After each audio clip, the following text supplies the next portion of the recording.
శ్రీ సాయినాథాయ నమః. శ్రీ సాయి సచ్చరిత్రము 39వ అధ్యాయం. బాబా సంస్కృత పరిజ్ఞానము, భగవద్గీత శ్లోకమునకు బాబా చెప్పిన అర్థము, సమాధి మందిర నిర్మాణము. ఈ అధ్యాయములో భగవద్గీత యందు గల ఒక శ్లోకమునకు బాబా చెప్పిన అర్థమున్నది. కొందరు బాబాకు సంస్కృతము తెలియదనియు, అది నానాసాహెబ్ చాందోర్కర్ చెప్పినదనియు అనుటచే హేమాడ్ పంతు 50వ అధ్యాయములో ఈ సంగతిని విశదీకరించెను. 2 అధ్యాయములలోనూ ఒకే విషయముండుటచే రెండునూ ఇందులో పొందపరచడమైనది. తొలి పలుకు: షిరిడీ పవిత్రమైనది, ద్వారకామాయి పావనమైనది. ఏలన శ్రీ సాయి అచటనే నివసించుచు, తిరుగుచు, మసలుచు, తుదకు అక్కడనే మహాసమాధి పొందిరి. షిరిడీ గ్రామ ప్రజలు ధన్యులు. వారి సర్వకార్యములను బాబా నెరవేర్చుచుండెను. బాబా వారి కొరకే చాలా దూరం నుండి అతడుకు వచ్చాను. మొదట షిరిడీ చాలా చిన్న గ్రామం.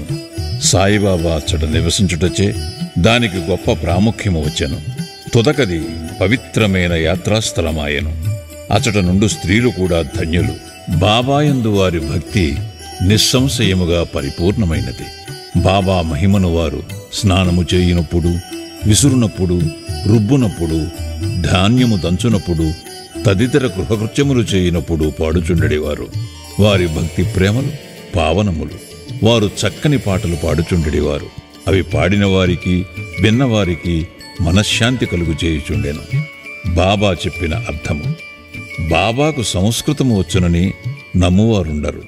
ఒకనాడు భగవద్గీతలోని ఒక శ్లోకమునకు బాబా చక్కని అర్థమును నానాసాహెబ్ చాందోర్కర్కు బోధించి ఆశ్చర్యము కలుగజేశాను. ఈ విషయమును గూర్చి బివి దేవి గారు శ్రీ సాయిలీల సంపుటి 4 పుట 563 నందు రాసినారు.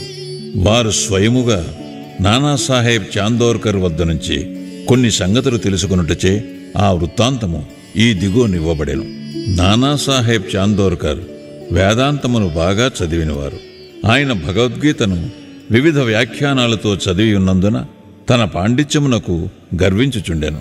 బాబాకి విషయముగాని సంస్కృతముగాని తెలియదని ఆయన అభిప్రాయము. అందుచే ఒకనాడు బాబా అతని గర్వమణచెను.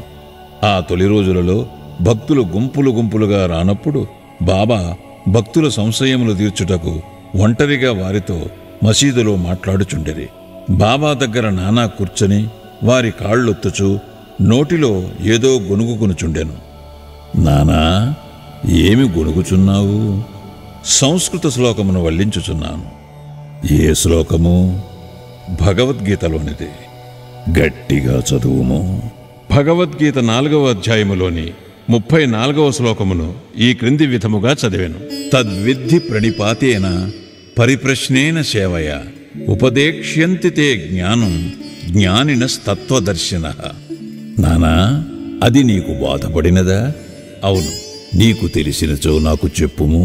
దాని తాత్పర్యమిది: సాష్టాంగ నమస్కారము చేయుట, గురుని ప్రశ్నించుట, వారి సేవ చేయుట ద్వారా ఈ జ్ఞానమును తెలుసుకొనుము. అప్పుడు మోక్షమును పొందు జ్ఞానము గలవారు, అనగా పరబ్రహ్మమును తెలిసినవారు ఆ జ్ఞానమును ఉపదేశించెదరు. నానా, శ్లోకము యొక్క తాత్పర్యం అక్కరలేదు. ప్రతిపదార్థము, వ్యాకరణము మరియు దాని అర్థము చెప్పుము. అప్పుడు నానా ప్రతిపదమునకు అర్థము చెప్పాను. నానా, ఉత్త సాష్టాంగ నమస్కారము చేసినచో చాలునా? ప్రణిపాతయను పదమునకు ఇంకొక అర్థము నాకు తెలియదు. ప్రణిపాత అనగా సాష్టాంగ నమస్కారమని నాకు తెలియను. పరిప్రశ్న అనగానేమి? ప్రశ్నలు అడుగుట. ప్రశ్న అనగానేమి? అదే, అనగా ప్రశ్నించుట. పరిప్రశ్న ఎన్నను ప్రశ్న ఎన్నను ఒక్కటే అయినచో వ్యాసుడు పరి అను ప్రత్యయమును ప్రశ్నకు ముందేలా ఉపయోగించెను? వ్యాసుడు తెలివి తక్కువడా? పరిప్రశ్నయను మాటకు నాకితర అర్థమేమీ తెలియదు.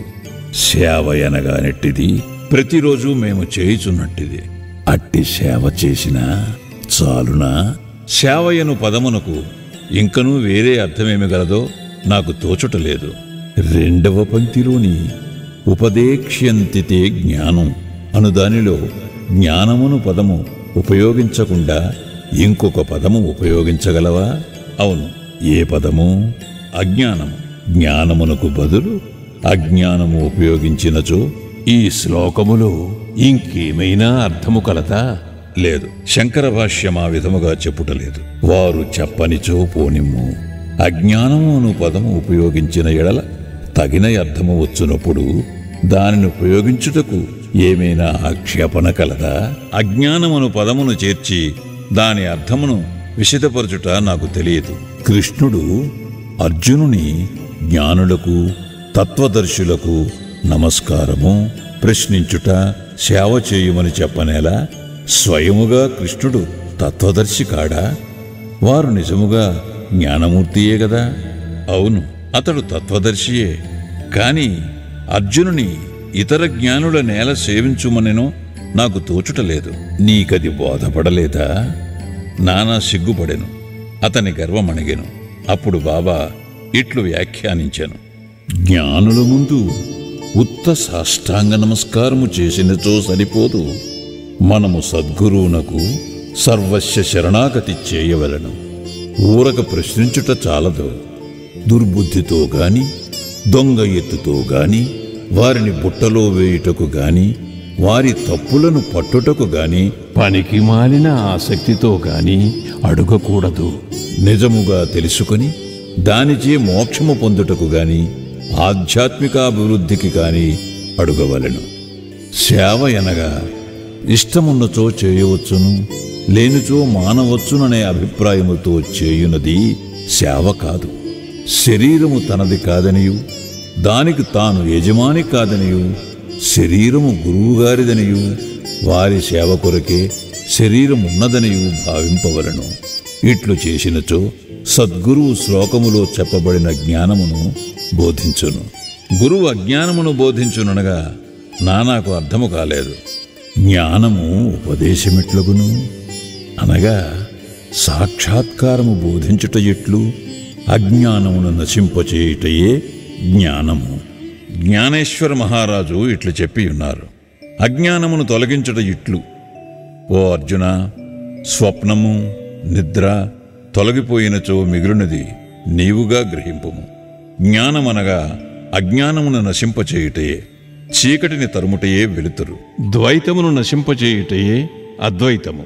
ద్వైతమును నశింపజేసేదమనగా అద్వైతమును గూర్చి చెప్పుట. చీకటిని నశింపజేసేదమనిచో వెలుతురు గూర్చి చెప్పుట. అద్వైతమును పొందవలనన్న ద్వైతమును భావమును మనలో నుంచి తీసివేయవలను. అదే అద్వైతమును పొందు జ్ఞానము. ద్వైతములోనే ఉండి అద్వైతమును గూర్చి మాట్లాడగలవారెవరు? ఎవరైనా అట్లు చేసినచో ఆ స్థితిలోనికి వారు రానిదే వారికి అది ఎట్లు తెలియను? దానినెట్లు పొందెదరు? శిష్యుడు గురువు వలె జ్ఞానమూర్తియే.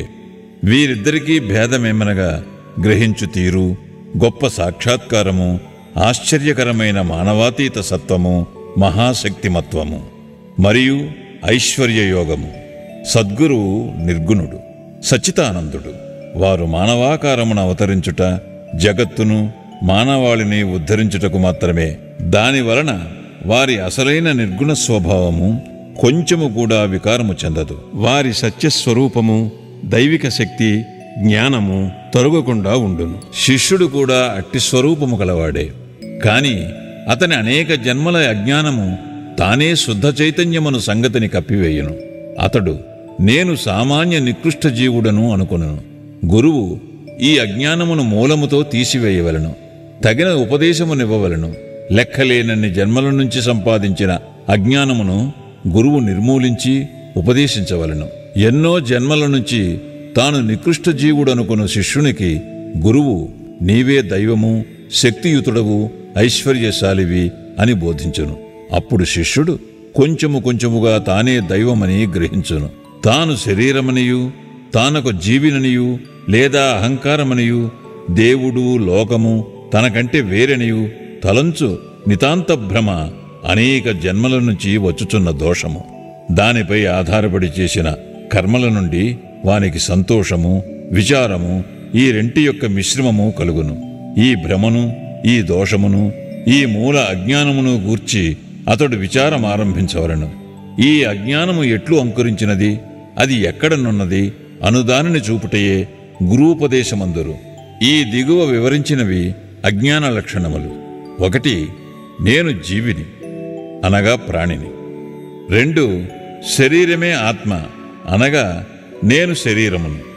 3 భగవంతుడు, ప్రపంచము, జీవుడు వేర్వేరు. 4 నేను దేవుడను కాను. 5 శరీరము ఆత్మ కాదని తెలుసుకొనకుండుట. 6 దేవుడు, జీవుడు, ప్రపంచము ఒకటే అని తెలియకుండుట. ఈ తప్పులన్నీ చూపించనదే శిష్యుడు దేవుడనగా, ప్రపంచమనగా, శరీరమనగానేమో తెలియజాలడు. వానిలో వానికి ఎట్టి సంబంధము కలదో, ఒకటి ఇంకొకటి కంటే వేరైనదా లేక రెండునూ ఒకటేనా అను సంగతి గ్రహింపజాలడు. ఈ సంగతులను బోధించుటకు వాని అజ్ఞానము నశింపచేయుటకు చెప్పునది జ్ఞానమా అజ్ఞానమా? జ్ఞానమూర్తి అయిన జీవునకు జ్ఞానోపదేశము చేయనేలా? ఉపదేశమనున్నది వాని తప్పును వానికి చూపి వాని అజ్ఞానమును నశింపచేయుట కొరకే. బాబా ఇంకనూ ఇట్లా నేను ప్రణిపాతమనగా శరణాగతి చేయుట. శరణాగతి అనగా తనువు, మనస్సు, ధనము సమర్పించుట. శ్రీకృష్ణుడు అర్జునుని ఇతర జ్ఞానులను ఆశ్రయించుమననేలా సద్భక్తుడు సర్వము వాసుదేవమయముగా భావించును. భక్తుడు ఏ గురువునైనా శ్రీకృష్ణుడుగానే భావించును. గురువు శిష్యుని వాసుదేవుడుగాను, శ్రీకృష్ణుడు ఇద్దరినీ తన ప్రాణము, ఆత్మలుగాను భావించును. అటువంటి భక్తులు, గురువులు కలరని శ్రీకృష్ణుడు తెలిసియుండుటచే వారిని గూర్చి అర్జునునికి చెప్పాను. అట్టి వారి గొప్పతనము హెచ్చి అందరికీ తెలియజేయవలననియే కృష్ణుడట్లు పేర్కొనెను. సమాధి మందిర నిర్మాణము. బాబా తాను చేయ నిశ్చయించుకొనిన పనులు గూర్చి ఎప్పుడునూ మాట్లాడువారు కారు, ఏమీ సందడి చేయువారు కారు. సంగతి సందర్భములను, వాతావరణమును మిక్కిలి యుక్తిగా నేర్పరిచి తప్పనిసరి పరిస్థితులు కలిగించుచుండువారు. అందుకు సమాధి మందిర నిర్మాణము ఒక ఉదాహరణము. నాగపూర్ కోటీశ్వరుడు శ్రీమాన్ బాపూసాహెబ్ బూటి షిరిడీలో సకుటుంబముగా నుండెడివాడు. అతనికి అతడు సొంత భవనముండినా బాగుండునని ఆలోచన కలిగాను. కొన్నాళ్ల పిదప దీక్షిత్వాడాలో నిద్రించుచుండగా అతనికి ఒక దృశ్యము కనిపించాను. బాబా స్వప్నములో నగుబడి ఒక వాడాను మందిరముతో సహా నిర్మించమనెను. అచ్చట నిద్రించుచున్న శ్యామాకు కూడా అట్టి దృశ్యము కనిపించాను. బాపూసాహెబ్ లేచి శ్యామ ఏడ్చుచుండడు చూచి కారణమడిగాను. శ్యామ ఇట్లు చెప్పాను, బాబా నా దగ్గరకు వచ్చి ఒక మందిరముతో సహా వాడాను నిర్మింపుము, నేను అందరి కోరికలను నెరవేర్చేదను అనెను. బాబా ప్రేమమధురమైన పలుకులు విని భావావేశమున మైమరచితిని. నా గొంతుగా ఆర్చుకొని పోయాను. నా కండ్ల నుండి నీరు కారుచుండెను. నేను ఏడ్చుట మొదలెడి తిని అనెను. వారిద్దరి దివ్య స్వప్నములు ఒకటే అయినందులకు బాపూసాహెబ్ బూటి విస్మయమందెను. ధనవంతుడొకటి చేతను, చేతనైనవాడొకటి చేతను అచ్చటొక వాడాను నిర్మించుటకు నిశ్చయించుకుని శ్యామా సహాయముతో ఒక ప్లాన్ గీశాను. కాకాసాహెబ్ దీక్షితు దానిని ఆమోదించాను. దానిని బాబా ముందర పెట్టగా బాబా కూడా వెంటనే ఆమోదించాను. కట్టుట ప్రారంభించరు. శ్యామ పర్యవేక్షణ చేయుచుండెను.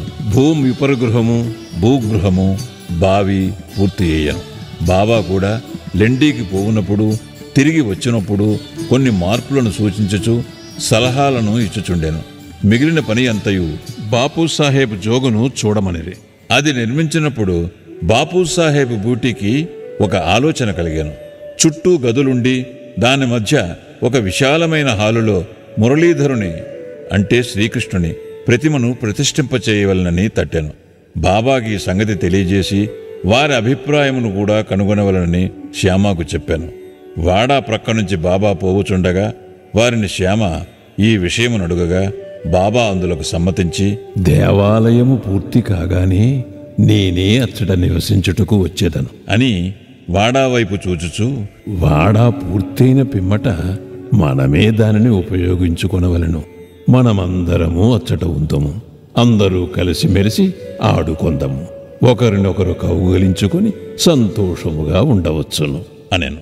దేవస్థానం మధ్య మందిరము కట్టుటకది తగిన శుభ సమయమా అని శ్యామ అడుగగా బాబా సమర్థించుటచే శ్యామ కొబ్బరికాయ తెచ్చి పగులుకొట్టి పనిని ప్రారంభించాను.